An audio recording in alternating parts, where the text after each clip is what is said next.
Hi மக்களே, எல்லாரும் எப்படி இருக்கீங்க? நல்லா இருக்கீங்களா? 286 டேஸ் ஸ்பேஸில் இருந்திருக்க சுனிதா வில்லியம்ஸ்க்கு ஒரு பிக் ரவுண்ட் ஆஃப் அப்ளாஸ். அவங்க எப்படியோ சக்ஸஸ்ஃபுல்லாக வீட்டுக்கு வந்து சேர்ந்துட்டாங்க.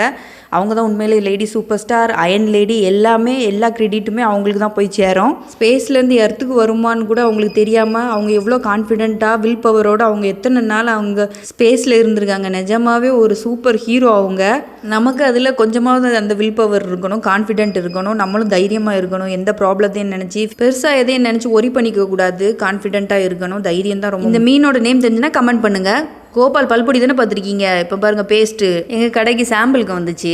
நல்லா தான் இருக்குது, ஆயுர்வேதிக் ப்ராடக்ட் மாதிரி இருக்குது. சின்ன வயசில் நமக்கு எந்த பூ கிடைச்சாலும் தலையில் வைப்போம். ஆனால் இப்போ மல்லிகைப்பூ தான் வேணும், பிச்சி பூ தான் வேணும், அதுவும் கலர் மாறிடக்கூடாது. நிறைய ரூல்ஸ் அண்ட் ரெகுலேஷன் இருக்கும். மார்த்தாண்ட வரைக்கும் போக வேண்டியது இருந்துச்சு. திடீர்னு வெயில் அடிக்கி, திடீர்னு மழை அடிக்கி, கிளைமேட்டை நம்பவே முடியலை. அப்படி அங்கேயே நைட் டின்னரும் முடிச்சுட்டு வீட்டுக்கு கிளம்பியாச்சு. இந்த வீடியோ பிடிச்சினா மறக்காமல் லைக் பண்ணுங்கள்.